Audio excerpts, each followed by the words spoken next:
On this belief that we can somehow talk with the God of the universe, which is pretty mysterious. Where do you even start? Well, at the very center of a collection of Jesus' teachings called the Sermon on the Mount, he taught his followers a simple prayer to adopt as their own.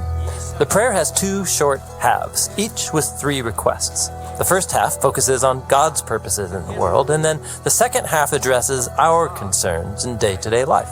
So it's a short prayer. It is, but this little prayer contains a whole new way to look at everything in the world. Jesus begins the prayer this way: Our Father who is in the skies. So God lives in the sky? Well, in the Bible, the skies or the heavens are a way of imagining God's universal power and presence that are above all things. In God's realm, God rules as the king whose will and purpose are always done. But Jesus doesn't refer to God as king. No, Jesus calls God our Father. That's a bold thing to claim about the God of the universe. It is. But a key claim in the Bible is that God has appointed humans as representatives and beloved children to embody God's wisdom and rule in the world. But the story of the Bible is about humanity's disregard for this calling, how we make a mess of things. And so the prayer continues. May your name be recognized as holy. Now, holiness, that's a fancy religious word. Sure. In the Bible, holy signifies God's one-of-a-kind status. God is the source of all reality and the author of life, and it's this God that calls the family of Israel out from among the nations and then attaches his holy name to them, setting them apart as holy representatives to all the other nations. But just like all of humanity, they mess up this calling. And that led to Israel's defeat and subjugation to many empires, bringing dishonor on God's holy name. But Israel's prophets, like Ezekiel, said that one day God would restore the holiness of his name among the nations. How? Well, by raising up a new representative who will restore God's rule over Israel and the world, so everyone can see how holy and good God really is. And that's who Jesus claimed to be when he went around announcing the arrival of God's kingdom. And that makes sense of the next lines of the prayer. May your kingdom come and may your will be done. As it is in the skies, so also on the land. Jesus taught his followers that when we love God and our neighbor, when we treat others with God's generosity and justice, we are entering God's kingdom. And so this is a prayer for the reunion of heaven and earth, and we are invited to participate. Okay, that's the first half of the prayer, focused on loving God and seeking his will. The second half shifts to the challenges of daily life as we pray for God's kingdom to come. Give us today our daily bread. That's as basic as it gets, asking God to provide food. Yeah, Jesus is using an image from Israel's story when they journeyed through the wilderness and God provided just enough bread each day. That's a tough place to be, not knowing where your next meal will come from. And remember, Jesus' audience was filled with poor people struggling to get by during the Roman occupation. And so he invites them to join their ancestors in the wilderness, trusting God's provision each and every day. Wow, okay. And the prayer continues. Forgive us our debts, as we also forgive those indebted to us. Jesus made forgiveness central to his movement. He announced that God was forgiving Israel and all humanity for its long history of violence and greed, and so he calls his followers to do the same, to forgive those who hurt us. But we can't go around forgiving everyone. I mean, won't evil spread unchecked? Won't people take advantage of you? Well, for Jesus, the problem is that our desire for revenge just keeps the cycle of pain going. He taught that forgiveness begins with naming the wrongdoing, but then not seeking vengeance.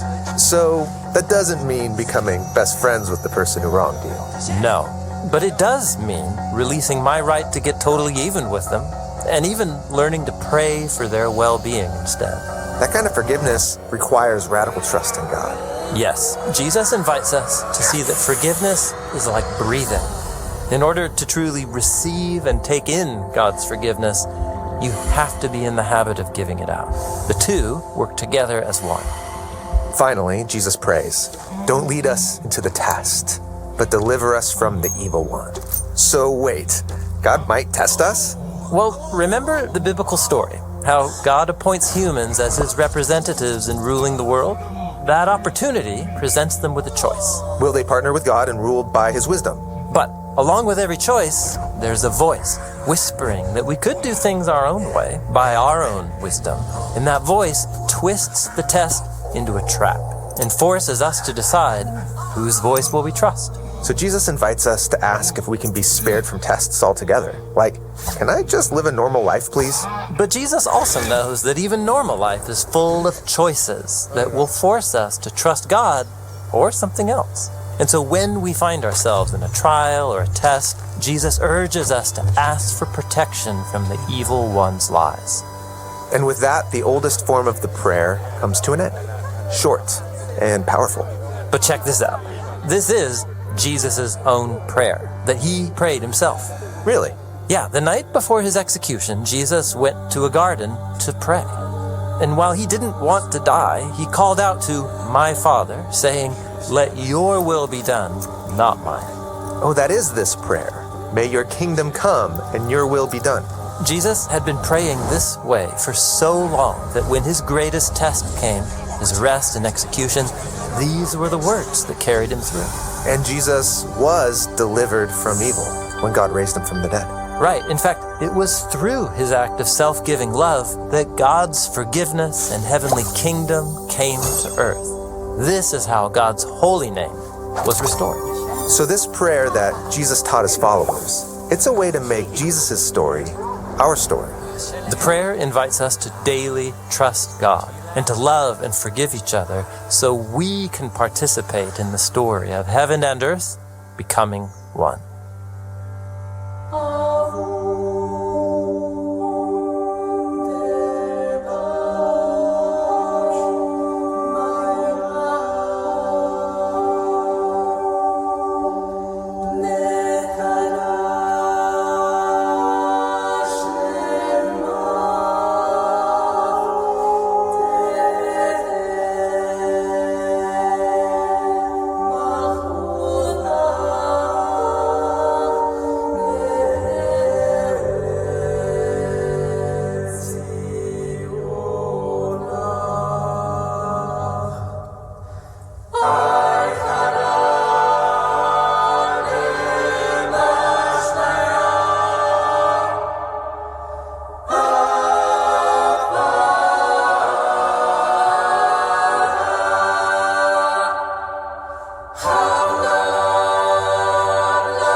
Tinggal di Washington DC area?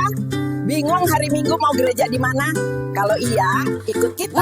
Ada yang mau kita sampaikan. Kita pergi ke Gereja Kasih Anugerah saja. Gereja GKA, Grace Indonesian Christian Reformed Church, Washington DC area. Ibadah Minggu pukul 2 siang. Setelah ibadah selalu ada fellowship. Jadi kebutuhan rohani dan jasmani akan terpenuhi. Enak kan? Selain itu kita juga ada Bible Study melalui aplikasi Zoom setiap hari Rabu jam 7 malam. Di situ kita bisa belajar dan diskusi Alkitab bersama. Seru. Kadang kita juga ada ibadah padang dan jalan-jalan bersama. Makanya, ayo bergabung sama kita. Gereja Kasih Anugerah melayani dengan penuh kasih.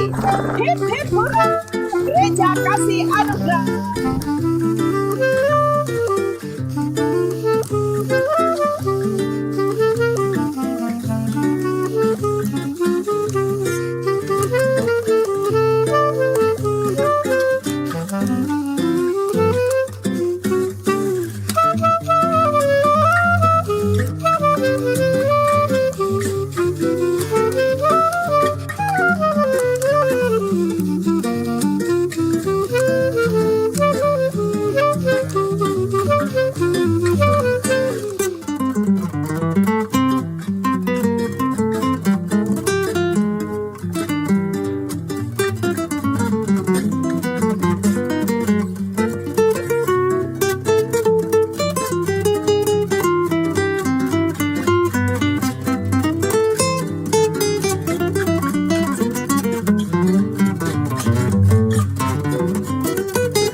not be discouraged. Take it to the Lord in prayer. Can we find a friend so faithful who will all sorrow share? Jesus knows our every weakness. Take it to the Lord and take it to the Lord and take it to the Lord in prayer.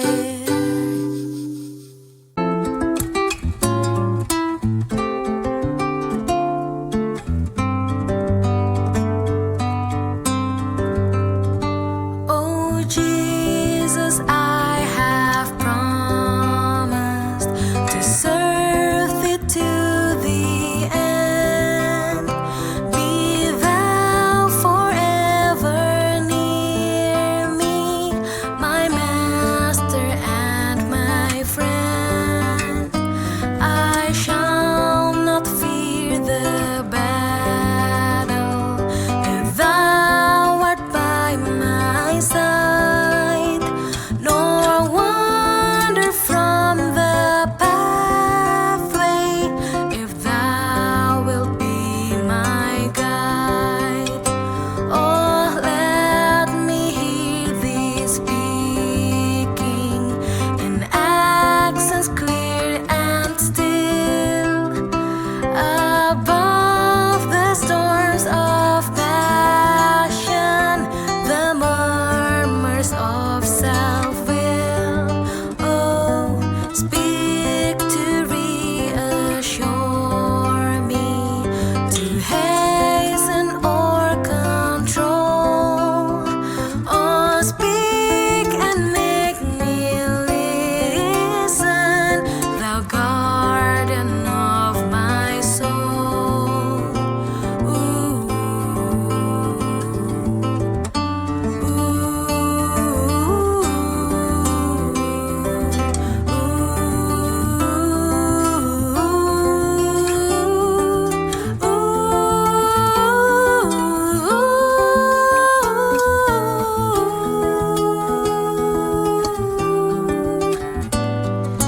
Great is thy faithfulness, Lord God my Father.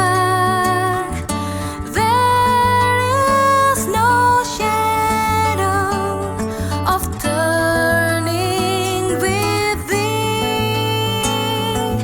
Thou changest not, that compassions they fail not.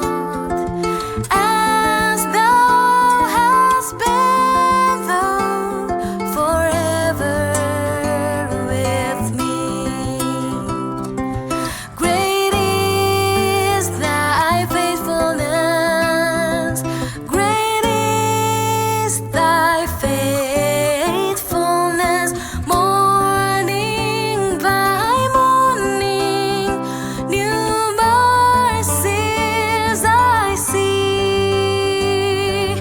All I have needed, thy hands have provided. Great is thy faithfulness, great is thy faithfulness, great is thy faithfulness, Lord, to me.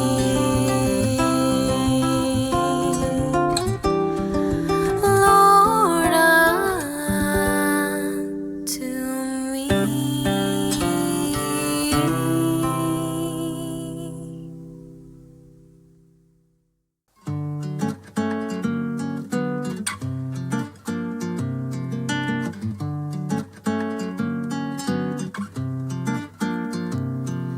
Softly and tenderly, Jesus is calling, calling for you and for me. See on the corner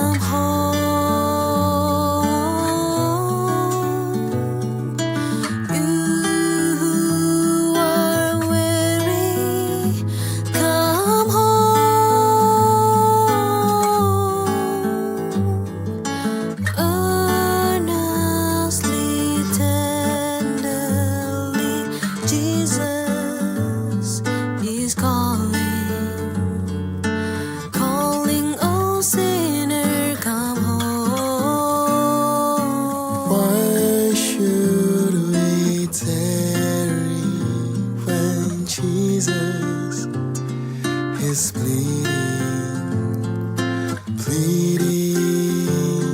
for you and for me.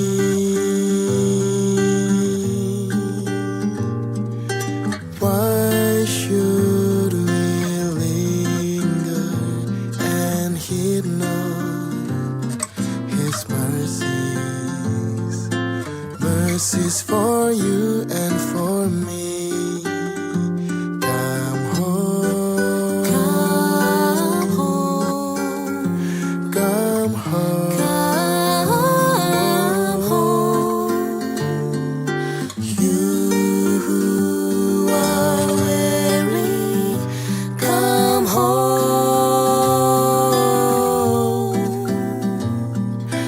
Earnestly, tenderly, Jesus is calling all sinners, come home.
Oh, for the wonderful love He has promised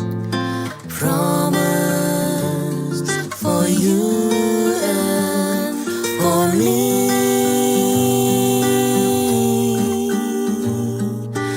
Though we have sinned, He has mercy and pardon for you and for me. Come home, come home, come home. You who are weary, come home.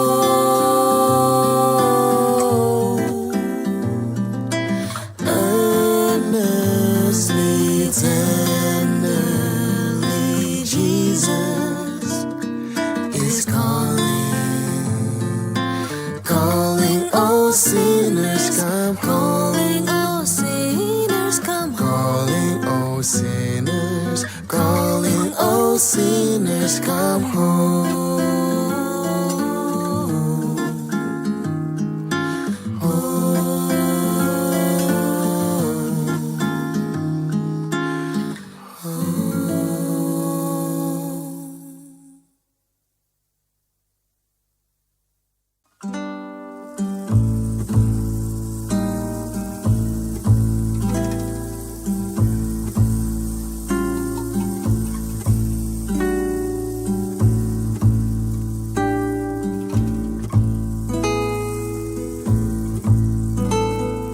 On a hill far away stood an old rugged cross, the emblem of suffering and shame. And I love that old cross where the dearest and past for a world of lost sinners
Shalom. Majelis Jemaat Gereja Kasih Anugerah menyambut dengan sukacita dan menyampaikan selamat beribadah kepada seluruh jemaat dalam ibadah hari Minggu yang ke-14 sesudah Pentakosta. Kiranya ibadah yang kita lakukan saat ini berkenan di hadapan Tuhan dan kita semua diberkati oleh-Nya. Kita bersaat teduh sejenak.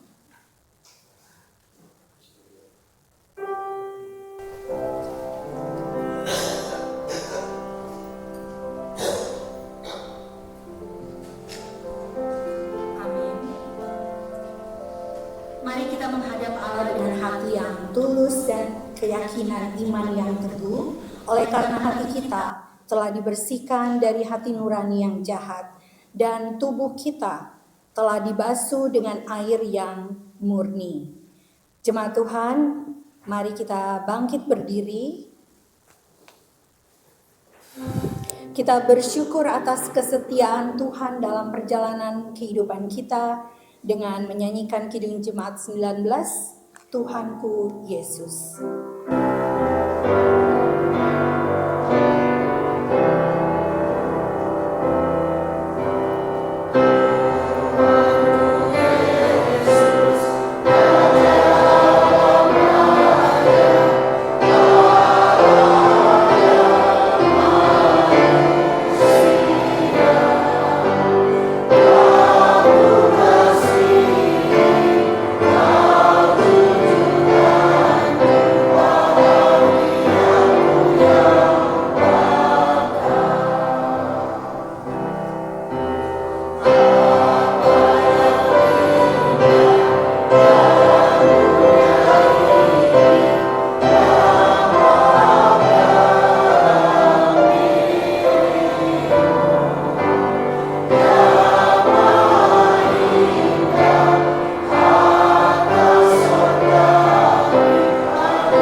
Jemaat Tuhan, mari kita habiskan ibadah ini dengan pengakuan kita bersama bahwa pertolongan bagi kita adalah di dalam nama Tuhan yang menjadikan langit dan bumi.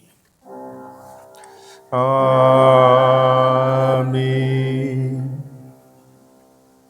Nats pembimbing bagi kita dalam ibadah ini diambil dari Yakobus 1 ayatnya yang kelima yang menyatakan demikian. Tetapi apabila di antara kamu ada yang kekurangan hikmat, hendaklah ia memintakannya kepada Allah yang memberikan kepada semua orang dengan murah hati dan dengan tidak membangkit-bangkit. Maka hal itu akan diberikan kepadanya. Terimalah salam, kasih karunia dan damai sejahtera dari Allah Bapa kita dan dari Tuhan kita Yesus Kristus menyertai saudara sekalian.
Jemaat, mari mengaku dosa kita di hadapan Allah. Mari kita berdoa. Allah yang setia memelihara persekutuan kami berucap terima kasih atas karya-Mu yang terasa nyata dalam persekutuan ini.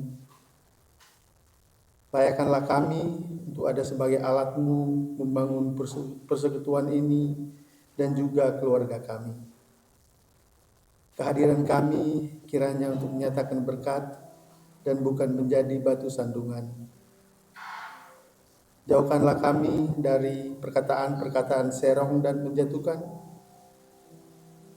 Biarlah dalam perjumpaan kami dengan sesama, kami memberikan warna-warna yang indah.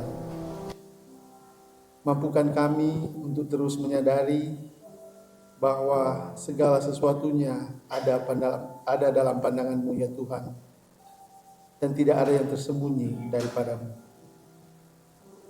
Engkau mengetahui hal-hal yang tersembunyi sekalipun, dan Engkau Allah yang adil di dalam segala perkara. Kami berharap pada Roh Ilahi yang berkuasa mengampuni dan membaharui. Sudilah terus bersama kami ya Allah Rahmani. Kiranya di dalam Kristus Anak-Mu, kami pun terus dimampukan untuk menyatakan karya keselamatan-Mu bagi semesta ini. Amin.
Jemaat Tuhan, setelah kita mengaku segala dosa kita di hadapan Tuhan, kita menyesalinya dan kita mau bertobat, maka dengarlah anugerah yang Tuhan nyatakan bagi kita, sebagaimana terdapat dalam Injil Yohanes pasal 3 ayat 17 dan 18 yang menyatakan demikian. Sebab Allah mengutus anaknya ke dalam dunia, bukan untuk menghakimi dunia, melainkan untuk menyelamatkannya oleh Dia. Barang siapa percaya kepadanya, ia tidak akan dihukum.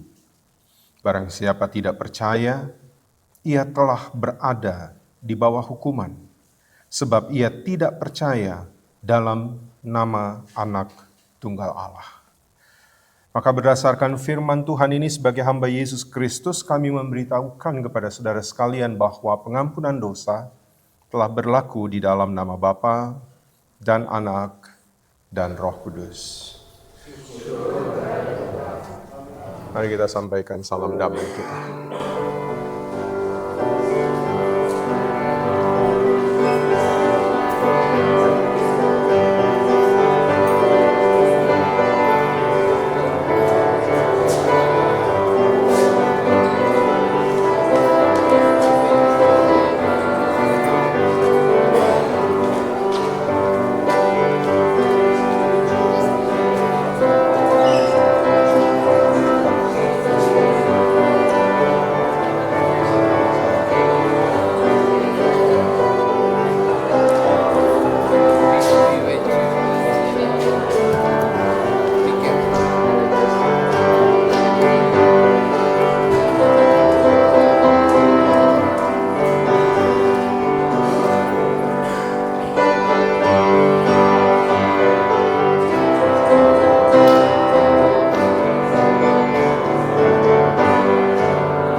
Kita mendengar amanat hidup baru yang Tuhan nyatakan bagi kita, sebagaimana yang terdapat dalam kitab Yakobus pasal yang ketiga, ayatnya yang ke-13 sampai dengan ayat yang ke-18. Yakobus pasal 3 ayat 13 sampai dengan 18, kita akan membacanya secara bergilir ganti. Saya akan memulai di ayat 13, Bapak Ibu ayat 14, demikian selanjutnya sampai ayat yang ke-18. Yakobus 3 ayat 13. Siapakah di antara kamu yang bijak dan berbudi? Baiklah ia dengan cara hidup yang baik menyatakan perbuatannya oleh hikmat yang lahir dari kelemah lembutan.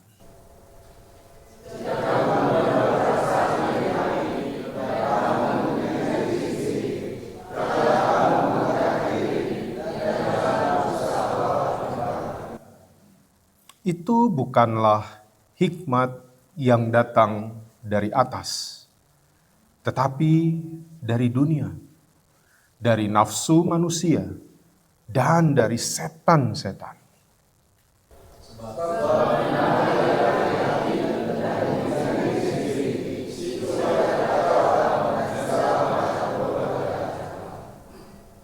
Tetapi hikmat yang dari atas adalah pertama-tama murni, selanjutnya pendamai, peramah, penurut, penuh belas kasihan, dan buah-buah yang baik, tidak memihak, dan tidak munafik.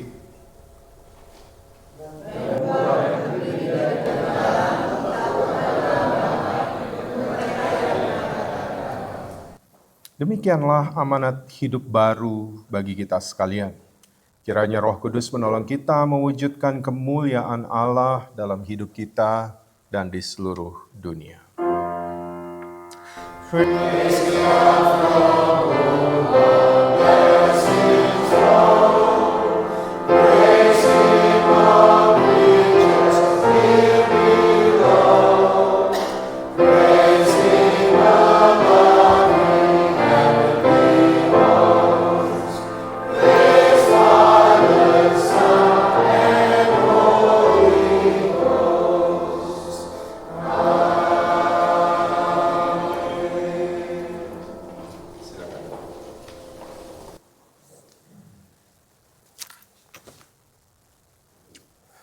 Sebelum kita masuk dalam pemberitaan firman Tuhan, kita akan mendengarkan kesaksian pujian yang akan disampaikan oleh kaum pria. Mari dipersilahkan.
Terima kasih untuk kaum pria yang sudah memuliakan Tuhan.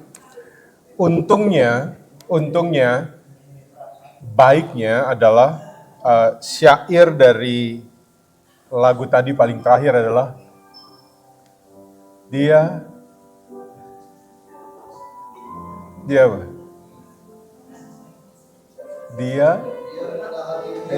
Dia mengenal hatimu yang penuh penyesalan dosa. Jadi walaupun kita lagi nyanyi tadi sempat tertawa sedikit ya, untung Tuhan memahami gitu ya.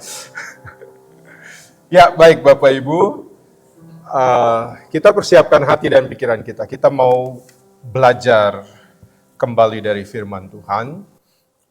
Karena itu kita butuh hikmat dari Tuhan untuk menolong kita dapat memahami firman-Nya dengan benar. Mari kita berdoa. Ya Tuhan, kami bersyukur untuk kesempatan yang kembali kami dapati ketika kami boleh hadir untuk bersama memuliakan nama-Mu, bersama-sama menaikkan puji-pujian kami, menaikkan doa kami, dan kini saatnya kami mau mendengar firman-Mu. Arus dunia begitu kencang yang seringkali mau menarik kami, mau menjauhkan kami dari Tuhan, mau membelokkan kami dari kebenaran Tuhan. Karena itu ya Tuhan, kami butuh firman-Mu, agar firman-Mu itu bagaikan penunjuk arah yang membuat kami tahu jika kami sudah mulai melenceng, jika kami sudah mulai menjauh. Kami mau berupaya kembali kepada Tuhan. Maka pada saat ini Tuhan kami memohon, ketika Engkau mau menyatakan firman-Mu bagi kami, urapi kami dengan kuasa Roh Kudus. Dan Tuhan sumber segala hikmat, memberikan kami pengertian yang baik.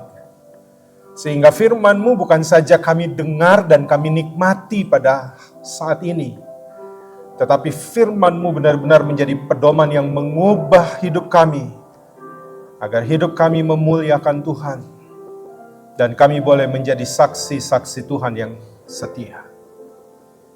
Karena itu ya Tuhan, bersabdalah bagi kami, karena semua kami telah sedia untuk disapa oleh firman-Mu. Di dalam nama Tuhan Yesus, firman yang hidup dan berkuasa, kami berdoa. Amin.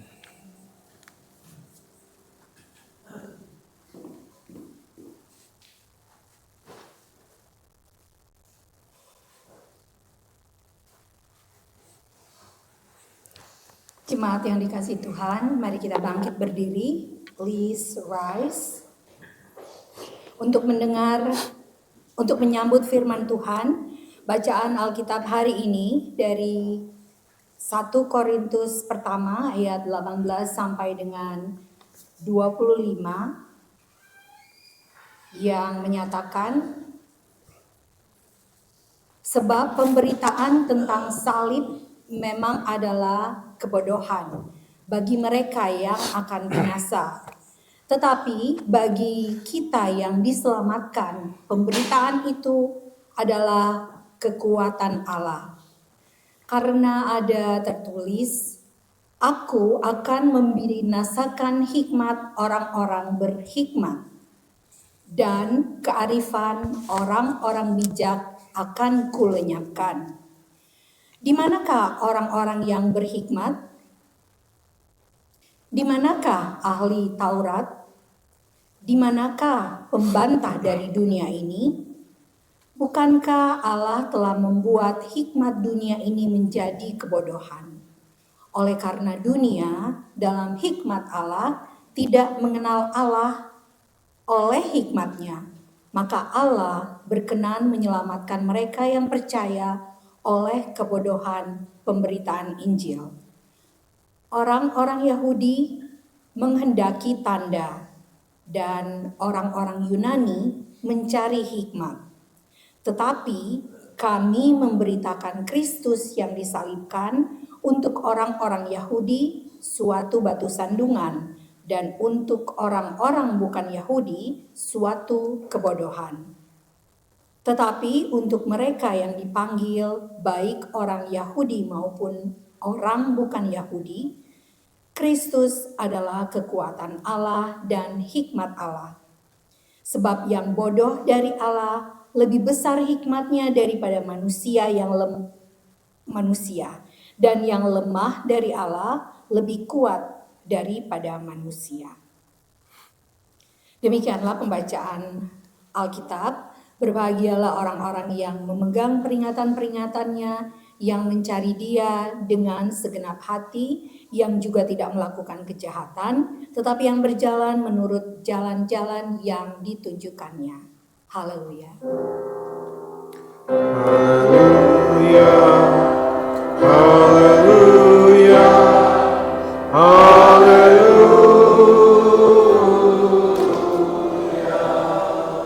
Silakan.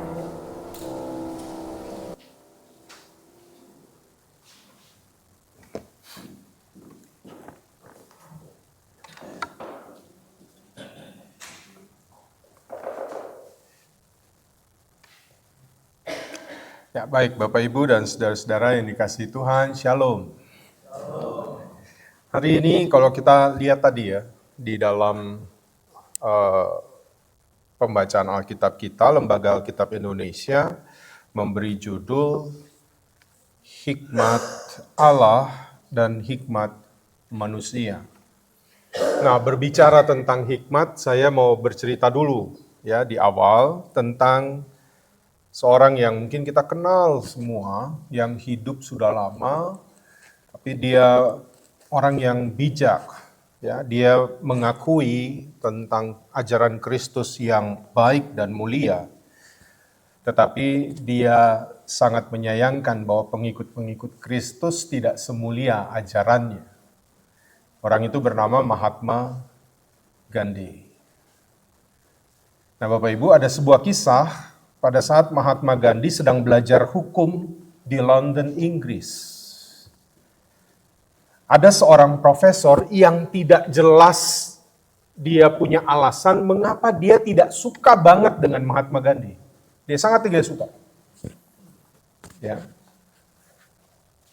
Pada suatu ketika di jam makan siang di sebuah tempat di mana mahasiswa, dosen, mereka berkumpul untuk makan, pas di samping profesor ini ada satu kursi yang kosong.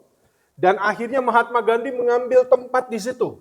Begitu dia duduk dan kemudian dia mau makan, dia melihat sang profesor, dia tersenyum, lalu sang profesor itu tidak begitu suka dari tatapannya, dan akhirnya profesor ini berkata begini sama Mahatma Gandhi, "Hei Gandhi, apakah kamu tidak mengerti bahwa seekor babi dengan seekor burung tidak bisa duduk berdampingan untuk makan?"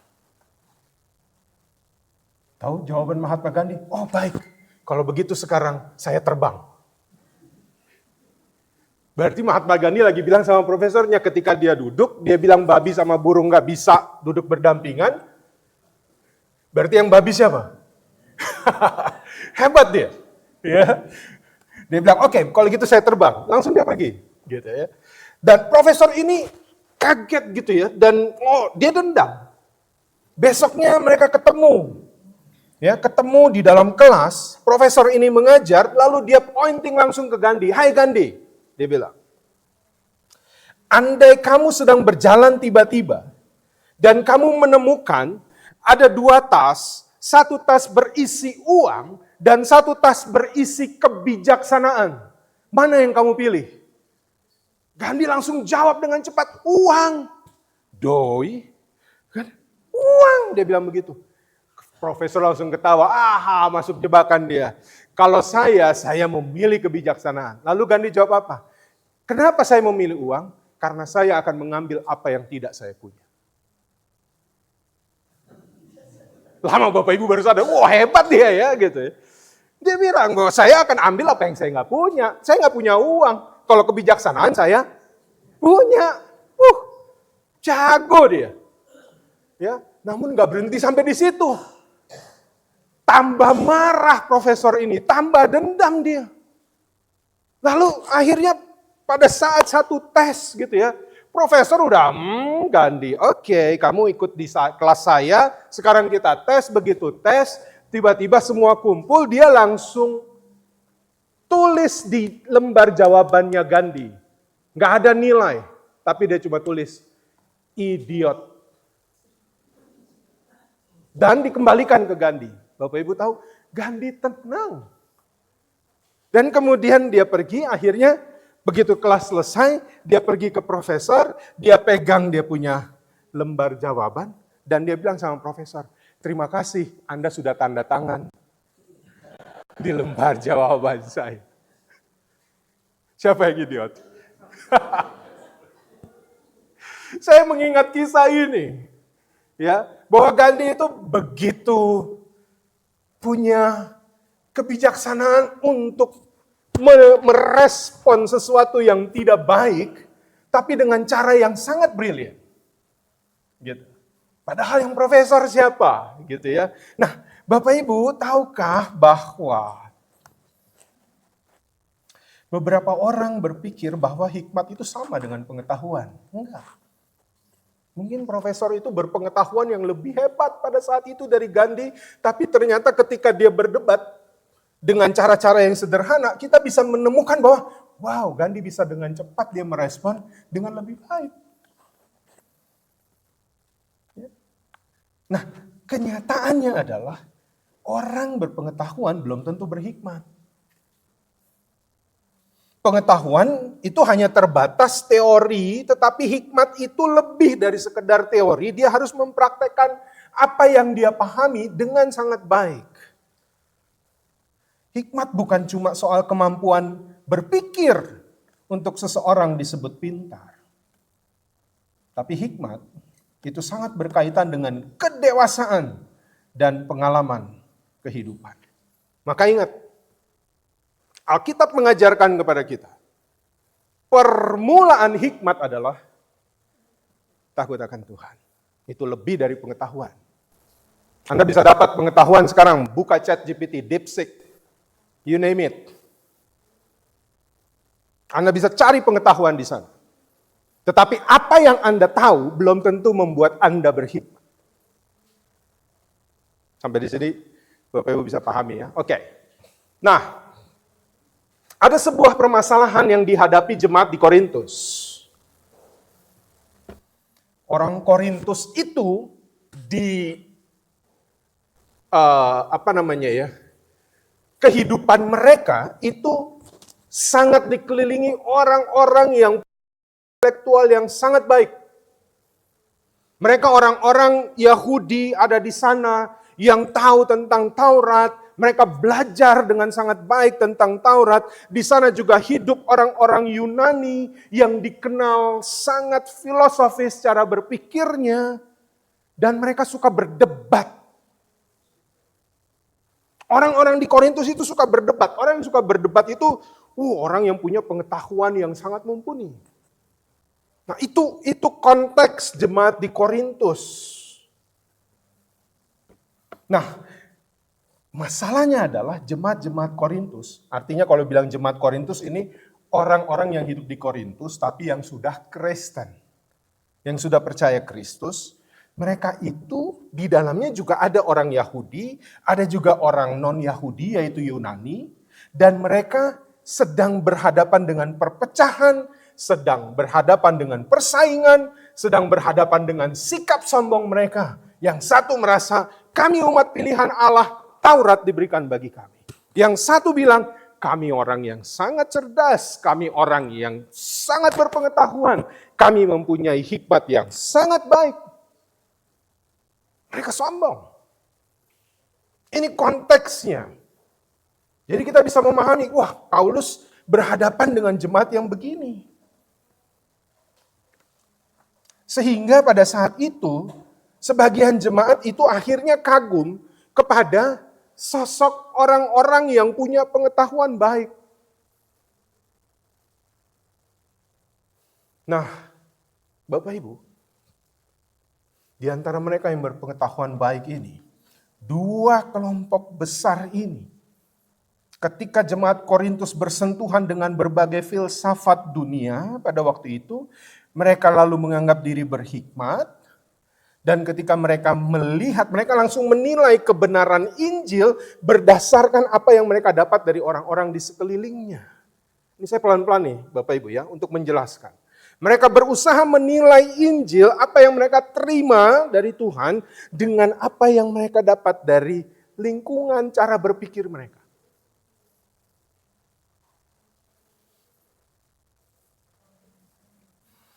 Orang-orang Yunani yang menyukai hikmat akhirnya melihat bahwa berita salib Kristus itu adalah kebodohan.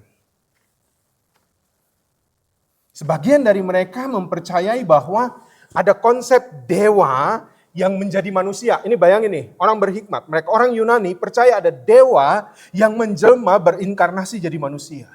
Namun konsep yang mereka pegang itu sangat beda dengan Yesus. Kenapa? Dewa yang menjadi manusia nggak mungkin mati. Di samping itu kematian di atas kayu salib itu hanya dikhususkan bagi penjahat yang biadab. Bagaimana bisa Allah yang menjadi manusia mati dengan cara disalib? Ide keselamatan yang datang dari eksekusi yang sangat hina ini, itu dianggap konyol. Dan ini nggak bisa diterima oleh orang Yunani. Sedangkan bagi orang Yahudi, karena mereka selalu menghendaki tanda. Bapak Ibu kalau ingat sedikit ya, ketika Israel keluar dari Mesir, sedikit-sedikit mereka mengeluh, dikasih Tuhan tanda, diam. Baru gitu. Ya, ketika mereka mengeluh dikejar Firaun di belakang, depan laut, Tuhan kasih tanda, laut terbelah.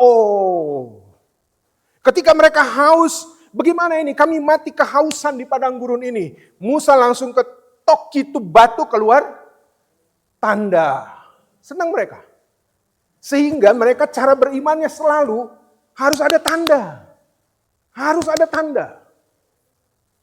Itu cara orang Yahudi. Nah, karena mereka mengharapkan Mesias yang datang itu penuh dengan mujizat yang sangat spektakuler, awal-awalnya ketika mereka melihat, wow, Yesus, apa aja mujizatnya? Membuat orang buta melihat. Orang pongo dapat dengar. Itu pongo itu, ya terima kasih Tante Ote. Ya, saya mau menjelaskan kepada pongo ini kan orang Sulawesi yang tahu, dari Sumatera sana, kayak Pak Chandra gini, apa itu pongo pendeta? Ya. Tuli. Yang tuli dengar, yang lumpuh jalan, yang mati bangkit. Makanya setelah melihat tanda demi tanda demi tanda, banyak banget orang Yahudi yang ikut Yesus. Banyak, karena mereka berharap tanda. Tapi ketika mereka yang melihat tanda, bersorak-sorak, Hosana, diberkatilah dia dalam nama Tuhan. Kan begitu. Mereka yang udah ikut, tapi begitu melihat Yesus mulai ditangkap, Yesus baba diam ditangkap, ditampar diam, diludahi diam. Hey, wait. Ini gak benar menurut mereka. Mesias gak gini. Mesias gak gini. Apalagi puncaknya mati di atas kayu salib. Karena menurut Taurat, orang yang mati di atas kayu salib adalah orang yang terkutuk. Nah, Yesus mati, gak mungkin dia Mesias. Gimana dia mati terkutuk?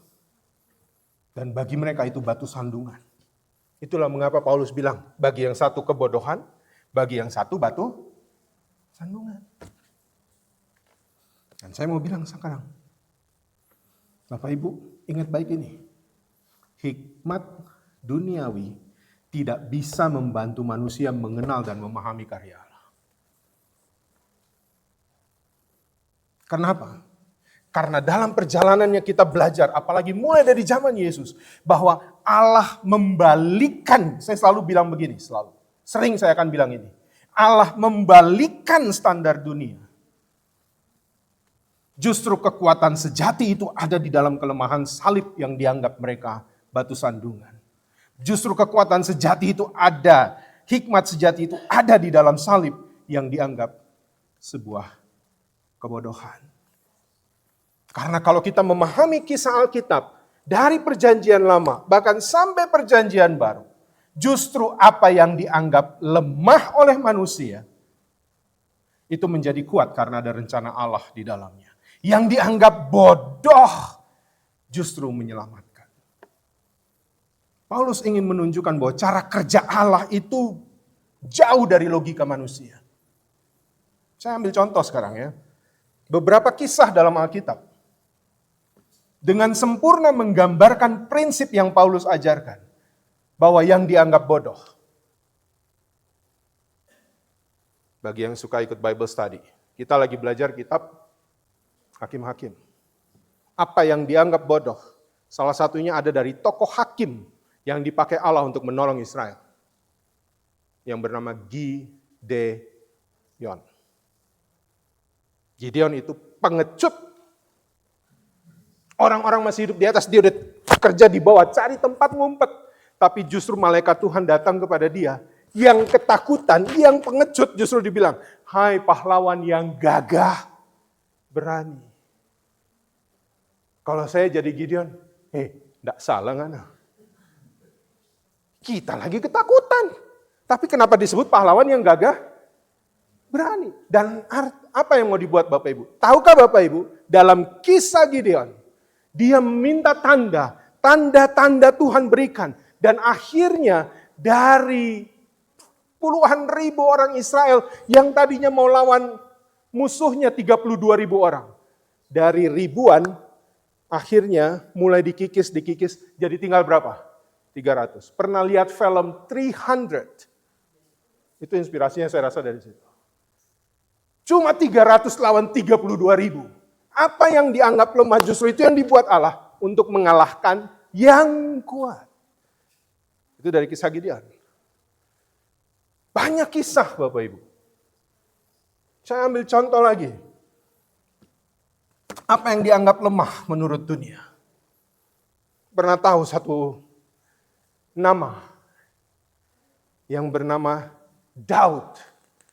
Dianggap paling lemah kan? Samuel datang ke Isai. Mana yang mau jadi raja? Sobat jejer semua tuh anak-anak Isai yang gagah. Badan sterek. Sterek itu apa ya?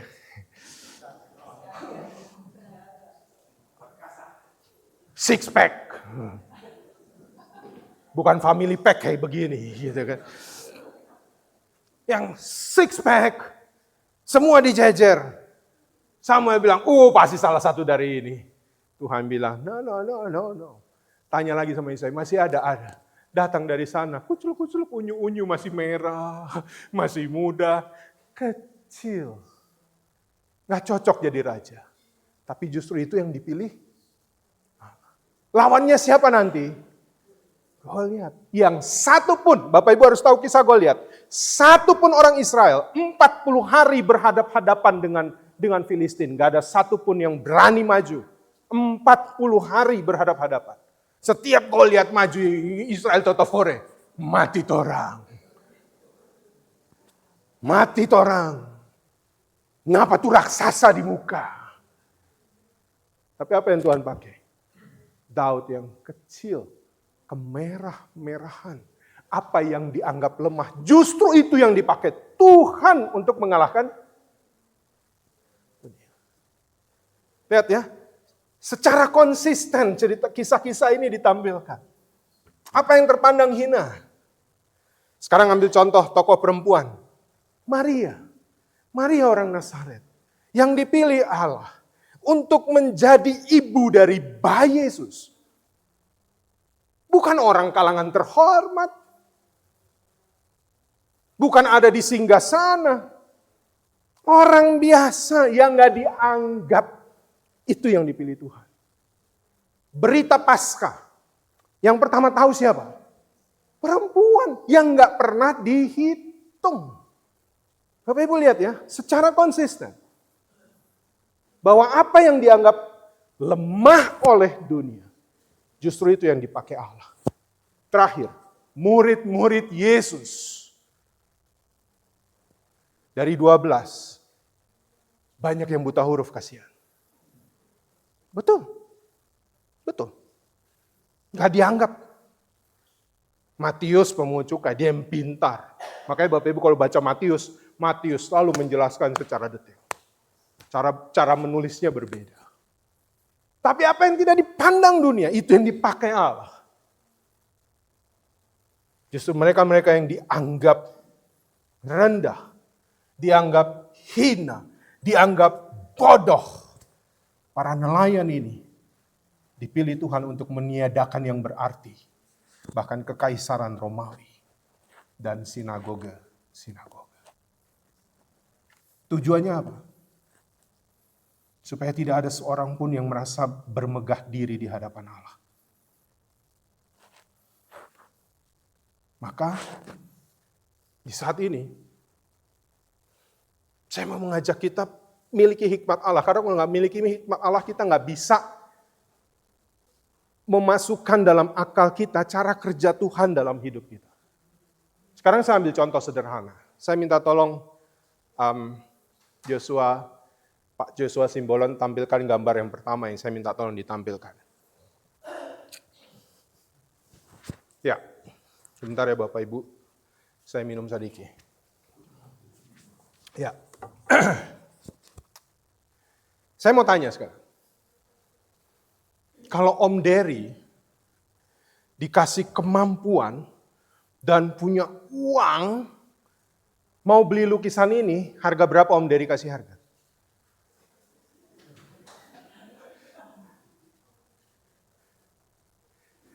Atau saya tanya, Om Dery masih bingung, nggak tahu berapa ya, apa ini kan gitu ya. Saya tanya sekarang dia akan reaksi. Mari ini baku saya dulu deh, baku saya dulu. Kalau dia akan reaksi menang Powerball, dapat kan miliun uang gampang. Kira-kira kalau ini lukisan dijual, sama dia akan reaksi, $500,000. Beli? No. Katanya reaksi, no, walaupun uangnya banyak. $500,000 biar punya juta-juta, puluhan juta, ratusan juta, nggak beli. Tapi tahu nggak ini lukisan apa? Namanya Interchange, namanya lukisan ini. Ini karya Willem de Kooning. Tahu harganya? Terjual berapa? $300 million. Coba tatap lukisan di Indonesia kalau di kurs triliun. Ada yang bisa menikmati lukisan ini?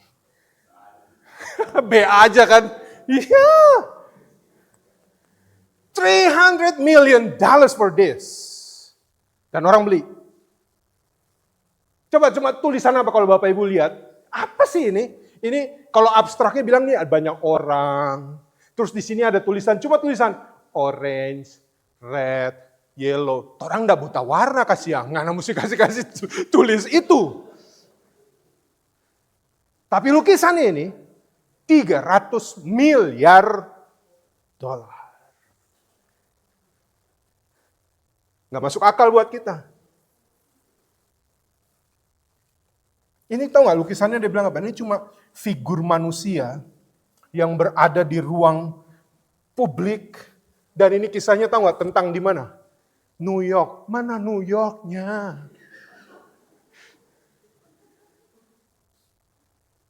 Tapi kenapa saya bisa bilang begitu? Saya nggak ngerti. Kalau nggak ngerti berarti bagi kita nggak ada harga. Betul kan? Ya ada harganya. Biar punya banyak uang, kita kalau beli ini cuma bingung-bingung hari-hari. Lihat gini apa yang bingungnya apa? Bukan soal apa maksudnya.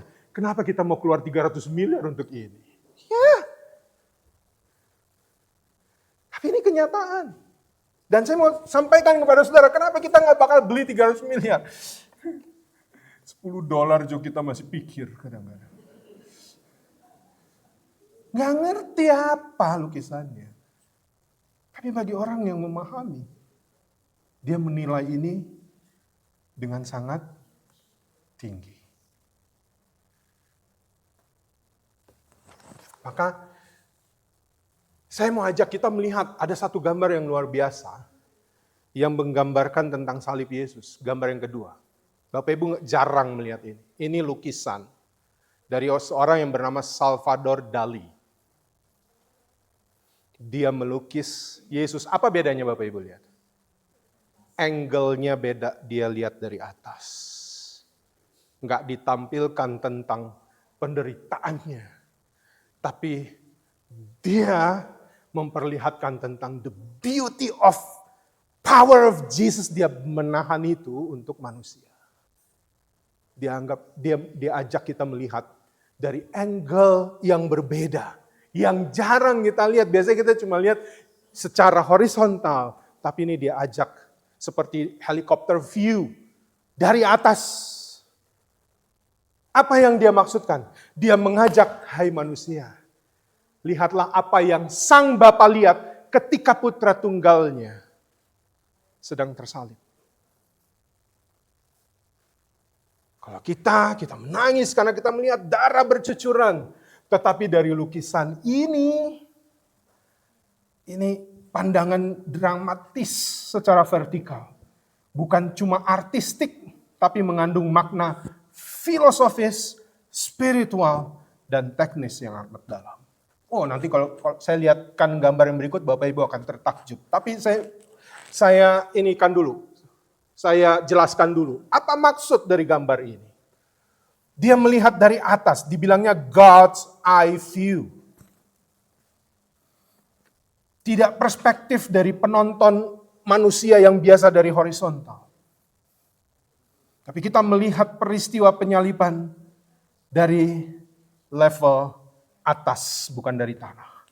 Dengan melihat dari atas, perhatikan baik-baik, tubuh Kristus terlihat anggun, kuat, dan sempurna untuk menanggung dosa saya dan dosa saudara. Ini yang diajak orang melihat.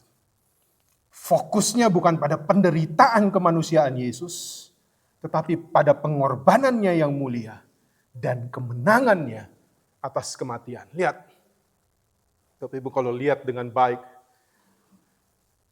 ada otot-otot yang diperlihatkan di situ. Ya, bagaimana dia dengan sekuat tenaga dia jalani itu. Dan ini gambar berikutnya. Ternyata gambar ini ada maknanya. Gambar yang ketiga. Oh, bukan di tengah ombak. Itu sudah tadi lewat. Ya Pak Raymond Andris ya, lewat itu. Bapak Ibu lihat. Dia jelaskan gambar ini dengan buletan, dengan segitiga yang sangat presisi. Sangat presisi. Ada dua segitiga yang sangat mulia di sini, adalah di tangan kiri Yesus, di tangan kanan Yesus, dan di ujung kaki Yesus. Bapak Ibu lihat, itu ada satu segitiga yang terbentuk secara presisi. Dia hitung benar-benar ini salib ketika digambar. Sangat segitiga. Saya nggak punya pointers nih. Tapi Bapak Ibu mari lihat, ini ada garisnya. Ya. Lalu garis salib itu juga mulai dari kayu salib kiri, kayu salib ke kanan, sampai ke bawah-bawahnya itu dunia. Itu juga sangat sempurna dia gambarkan. Di bawahnya itu ada kapal, ada danau. Dan dia buat ini Bapak Ibu, kalau orang yang mengerti sains, ini gambar seperti gambar pusat atom.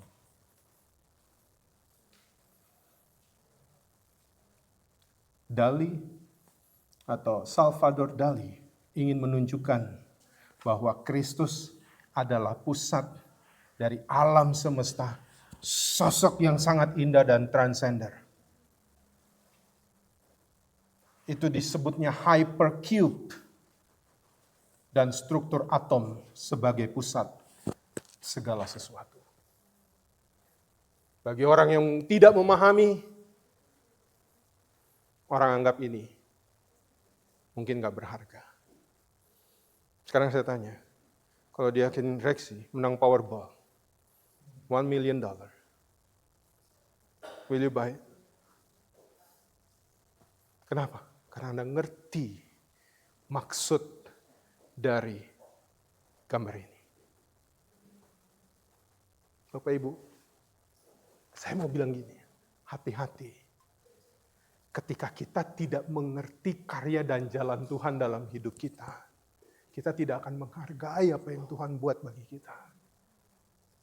Ngerti ya Bapak Ibu? Gak akan kita hargai. Kita anggap ya udah, lewat saja. Itulah mengapa saya bilang, saya mau sampaikan di akhir dari renungan ini, penting bagi kita untuk memiliki dan meminta hikmat Allah menaungi kita. Terlalu banyak dan terlalu sering kita berdoa, yang kita selalu minta cuma berkat dan jarang hikmat.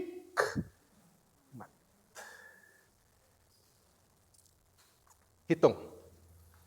Sering berdoa kan? Mau makan aja gitu kan, Tuhan berkati. Bapak Ibu, misalnya kita nanti habis ini mau makan ya. So cium-cium bau wangi-wangi kan tadi di belakang. Kalau saudara makan hanya karena Tuhan berkati, saudara akan menikmatinya. Bukan saya bilang tidak menikmatinya. Tapi kalau saudara minta berkat dan hikmat ketika saudara memakannya, saudara tahu bahwa setiap suapan yang sedang saya nikmati, di dalamnya ada kasih Allah yang luar biasa, yang selalu memelihara hidup saya, sehingga saya masih bisa menikmati. Itu bedanya kalau kita cuma minta berkat, tapi lupa minta hikmat. Berkat dan hikmat itu perlu untuk kita miliki. Sehingga setiap hari yang kita jalani, itu akan selalu kita lihat, oh hidup ini penuh makna. Walaupun di dalamnya mungkin ada saat saya gagal, ada saat saya sakit, ada saat saya kalah. Tapi ketika saya sembuh pun, ketika saya menang pun, ketika saya untung pun, saya akan melihat Tuhan, jalanmu ajaib dan baik bagiku. Karena aku bukan cuma minta berkat-Mu, tapi aku minta hikmat-Mu. Karena aku tahu bahwa dalam jalan hidupku ini selalu ada karya dan rancangan Tuhan yang baik di depan yang kita tidak atau belum tahu. Hikmat Tuhan penting untuk kita miliki.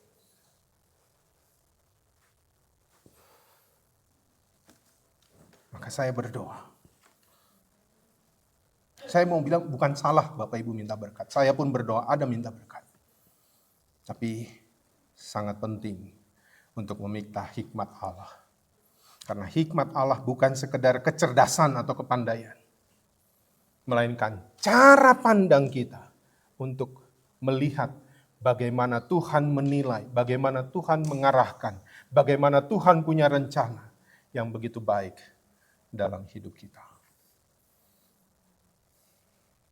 Milikilah hikmat Allah, karena dengan hikmat Allah, kita akan menerima tuntunan, memiliki perspektif yang berbeda, dan memahami cara kerja Tuhan yang kadang berbanding terbalik dengan logika kita. Dan dengan iman kita akan mengakui bahwa di balik semua yang saya jalani, di balik semua yang harus saya alami, selalu ada rencana dan karya Allah yang mulia bagi hidup kita. Amin.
Jemaat Tuhan, mari kita bangkit berdiri, please rise. Bersama dengan orang percaya di segala tempat dan waktu, kita ucapkan dan ikrarkan pengakuan iman kita berdasarkan pengakuan iman rasuli. Hendaklah dengan hati dan mulut kita berkata, aku percaya kepada Allah Bapa yang Maha Kuasa, Khalik langit dan bumi, dan kepada Yesus Kristus, anaknya yang tunggal Tuhan kita, yang dikandung daripada Roh Kudus, lahir dari anak darah Maria, yang menderita sengsara di bawah pemerintahan Pontius Pilatus, disalibkan, mati dan dikuburkan, turun ke dalam kerajaan maut. Pada hari yang ketiga, bangkit pula dari antara orang mati, naik ke surga, duduk di sebelah kanan Allah Bapa yang Maha Kuasa. Dan dari sana ia akan datang untuk menghakimi orang yang hidup dan yang mati. Aku percaya pada Roh Kudus, gereja yang kudus dan am, persekutuan orang kudus, pengampunan dosa, kebangkitan daging, dan hidup yang kekal. Silakan duduk.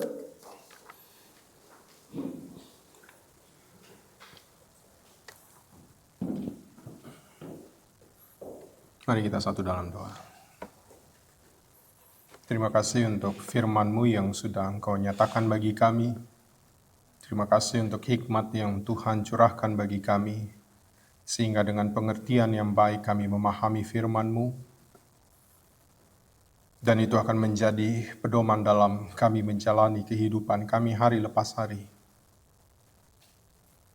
Kami tidak akan menjalani kehidupan kami dengan sia-sia, tapi dengan hikmat yang dari Tuhan, kami akan memaknai setiap peristiwa, setiap waktu yang kami jalani, bahwa di dalamnya akan selalu ada karya Allah yang mungkin belum kami mengerti.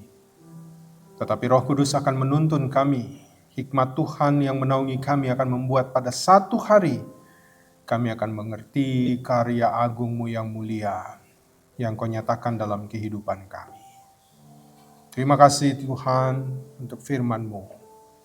Pada saat ini kami berdoa bagi saudara-saudara kami, mereka yang sedang bergumul dalam kesehatan, mereka yang berjuang melawan rasa sakit yang harus mereka alami, mereka yang berjuang dalam proses-proses pengobatan yang harus mereka ikuti.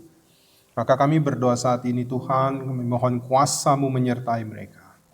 Kami berdoa bagi Bapak Buce Tahalele, bagi Bapak Roli Sakul, bagi Ibu Basya Engelen, bagi Bapak Richard Monteverde, bagi Ibu Alma Utoyo, bagi Bapak Pendeta Tony Thanos, bagi Bapak Hari Napitupulu yang pada esok hari akan menjalani operasi jantung, bagi Ibu Sylvia Engelen, bagi Ibu Emi Paruntu, Ibu Teli Tandayu, Ibu Lili Huai, dan Ibu Nora Angku.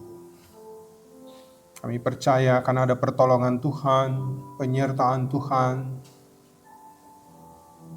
dan kebaikan Tuhan yang akan Tuhan nyatakan dalam kehidupan mereka. Berkati mereka bersama dengan keluarga yang bergumul. Kuatkan iman dan harapan mereka, bahwa Tuhan selalu ada menyertai, tidak pernah meninggalkan mereka. Kami juga berdoa bagi mereka yang bersuka cita karena Tuhan melimpahkan berkat-berkat yang baik dalam kehidupan mereka. Kami berdoa bagi mereka yang bersyukur karena pertambahan usia kelahiran di sepanjang minggu yang berjalan. Kami berdoa bagi Ibu Shirley Kembuan Saroinsong yang Tuhan tambahkan usianya. Pada tanggal 9 September yang lalu Tuhan berkati Ibu Shirley bersama dengan keluarga, suami terkasih Pak Oscar dan juga anak-anak mereka, Matthew dan Priska.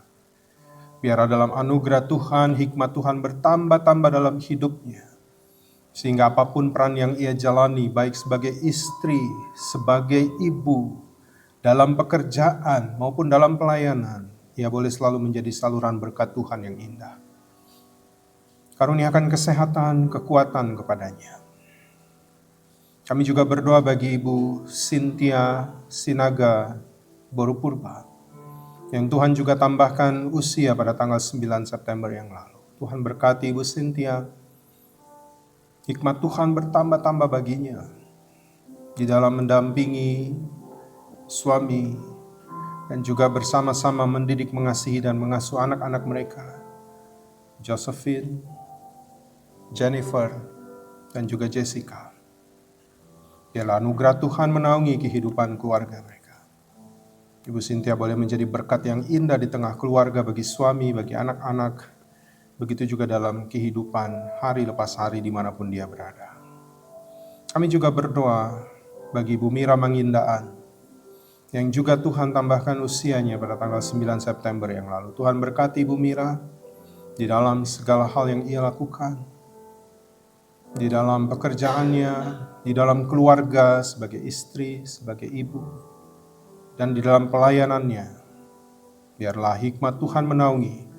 Dia selalu menjadi saluran berkat Tuhan yang baik dan indah dimanapun Tuhan menempatkannya. Kami juga berdoa bagi Bapak Yohan Pamuji, yang Tuhan juga tambahkan usianya pada tanggal 9 September yang lalu. Tuhan berkati dalam kehidupan bersama keluarga, bagi suami sebagai seorang ayah, hikmat Tuhan juga menaunginya, sehingga dalam apapun yang ia lakukan di tengah keluarga, dalam pekerjaan, atau apapun dalam pelayanannya, ia boleh selalu menjadi saluran berkat Tuhan.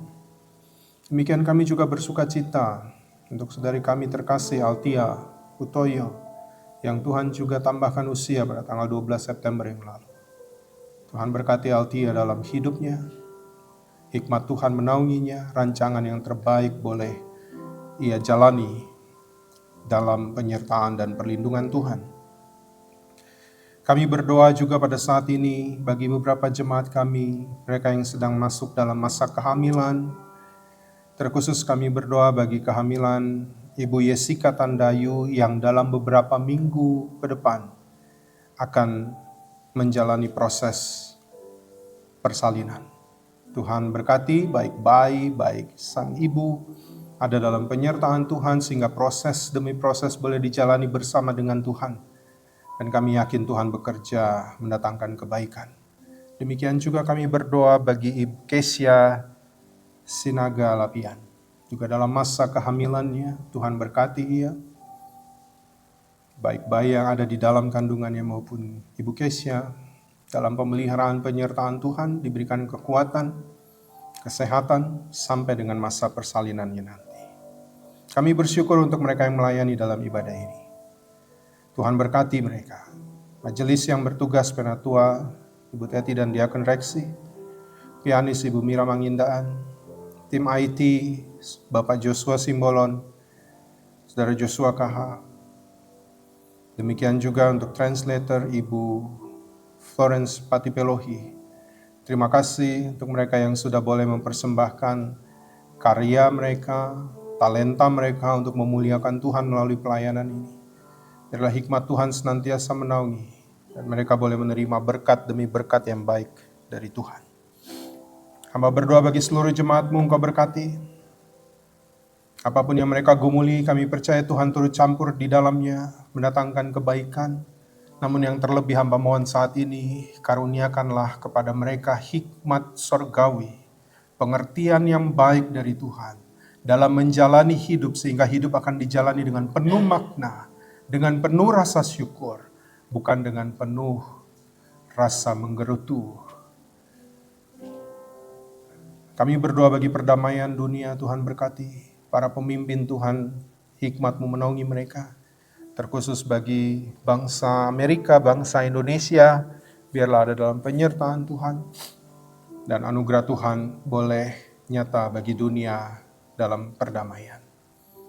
Kami berdoa bagi mereka yang miskin, orang-orang terlantar, mereka yang dipenjara, orang-orang yang mengalami berbagai bencana di dunia ini.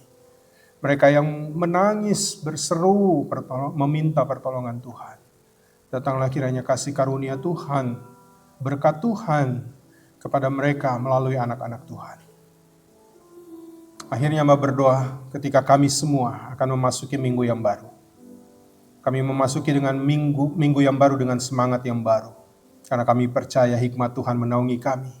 Dan kami boleh menikmati dan melihat setiap berkat yang Tuhan sediakan. Dan kami boleh selalu menjalani hidup dengan rasa syukur.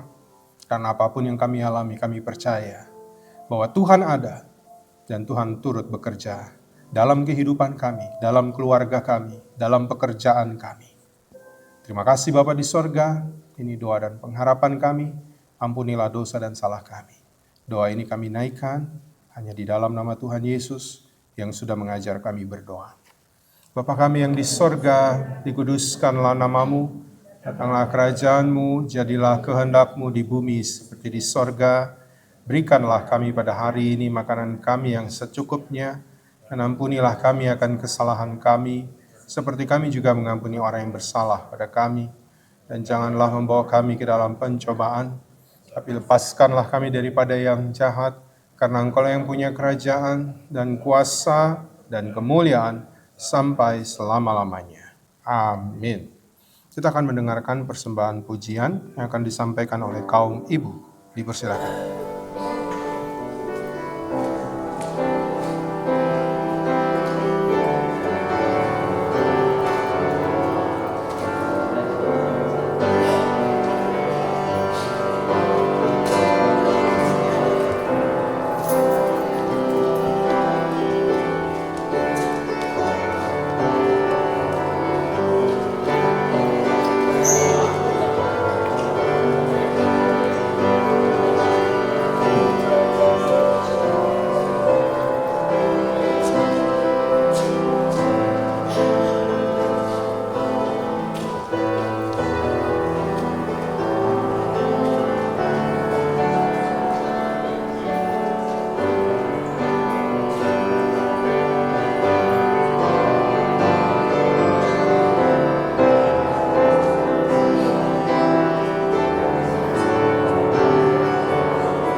kita masuk dalam persembahan syukur.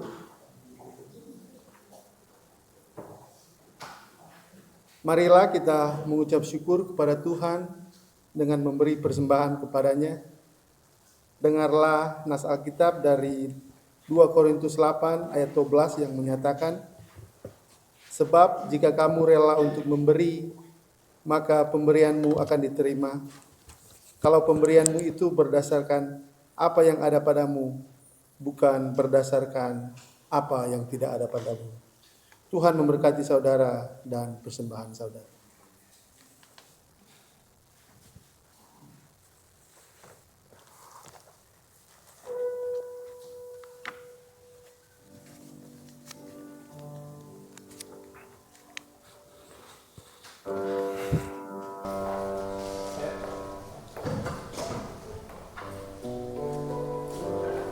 Sambil kita memberikan persembahan, kita akan diiringi oleh Kidung Jemaat 363.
Mari kita mendoakan persembahan kita. Mari kita berdoa. Tuhan Yesus, terima kasih karena kasih-Mu kami beroleh hidup yang kekal. Ya Allah, terima kasih untuk kesempatan yang Engkau berikan kepada kami guna menjadi saksi-Mu dan utusan-Mu melakukan misi-Mu kepada dunia ini. Terima kasih Engkau telah memakai kami dengan segala kekurangan dan kelemahan kami. Terimalah ungkapan syukur kami. Pakailah hidup kami menjadi berkat untuk sesama. Dan kiranya kami selalu bersedia mempersembahkan hidup kami bagi orang di sekitar kami demi kemuliaan nama-Mu. Dalam nama Tuhan Yesus, sumber berkat kami berdoa. Amin. Kita masuk dalam warta jemaat.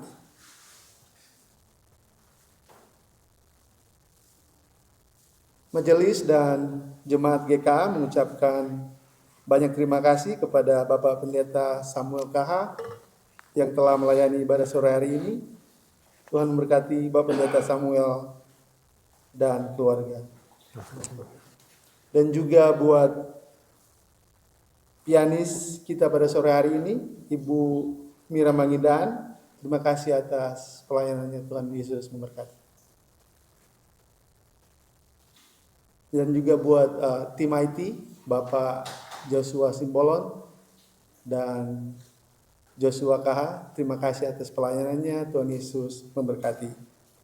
Terima kasih juga buat translator Ibu Flo, terima kasih atas pelayanannya, Tuhan Yesus memberkati. Majelis dan Jemaat GK mengucapkan selamat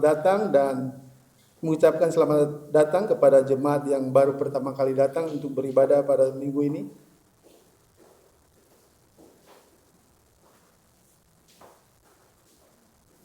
Dan majelis jemaat juga mengucapkan selamat hari ulang tahun dan hari ulang tahun pernikahan bagi anggota jemaat yang merayakan pada sepanjang minggu ini. Hari ulang tahun Ibu Cynthia Sinaga Purba tanggal 9 September. Hari ulang tahun Ibu Shirley Kembuan tanggal 9 September.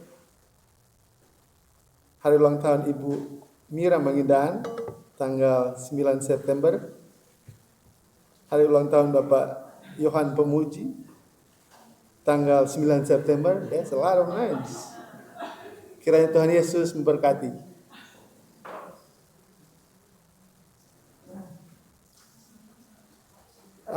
Preaching class, Reverend Don Riden akan mengajarkan preaching class sebanyak 6 sampai 8 session di bulan fall ini.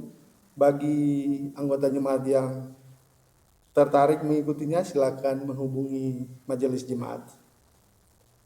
Dan Bible study pada minggu ini akan dilaksanakan pada hari Rabu tanggal 17 September pukul 19.00 melalui aplikasi Zoom. Dan apabila ada anggota jemaat yang membutuhkan pelayanan doa, kunjungan atau counseling, harap menghubungi majelis jemaat atau Bapak Pendeta. Demikian warta jemaat, Tuhan Yesus memberkati.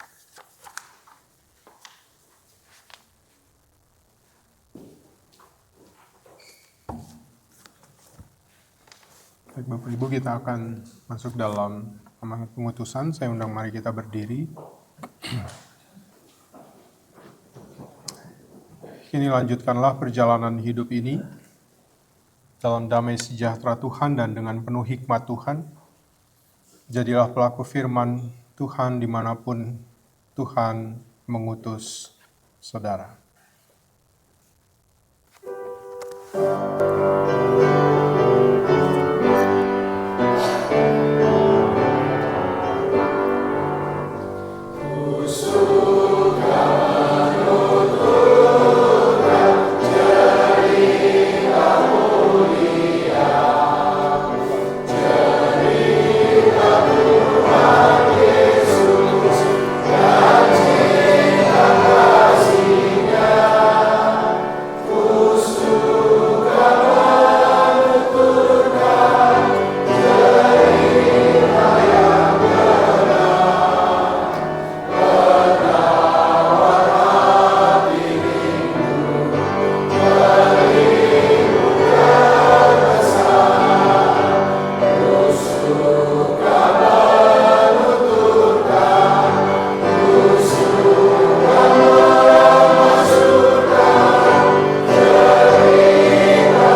Jemaat Tuhan, arahkanlah segenap hati dan pikiranmu kepada Tuhan.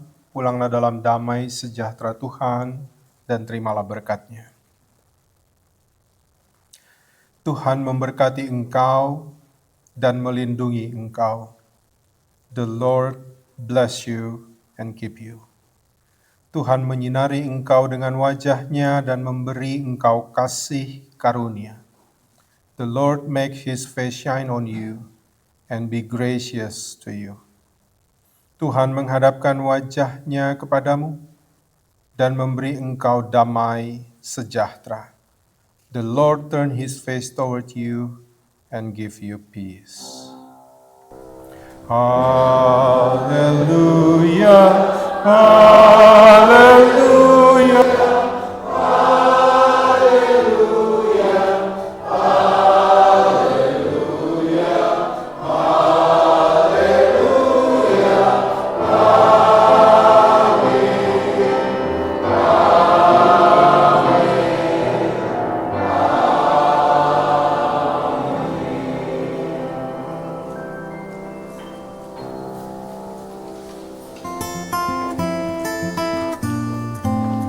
When I survey the wondrous cross on which the Prince of Glory died, my riches gain I count but loss, and pour content on all my prize. See from His head, His hands, His feet, sorrow and love flow mingled down. Did there such love and sorrow meet, or thorns compose? Tinggal di Washington DC area?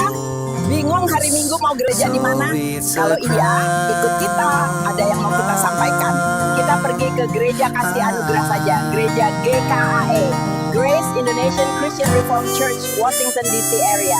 Ibadah Minggu pukul 2 siang. Setelah ibadah selalu ada fellowship. Jadi kebutuhan rohani dan jasmani akan terpenuhi. Enak kan? Selain itu kita juga ada Bible study melalui aplikasi Zoom setiap hari Rabu jam 7 malam. Di situ kita bisa belajar dan diskusi Alkitab bersama. Seru. Kadang kita juga ada ibadah padang dan jalan-jalan bersama. Makanya, ayo bergabung sama kita. Gereja Kasih Anugerah melayani dengan penuh kasih.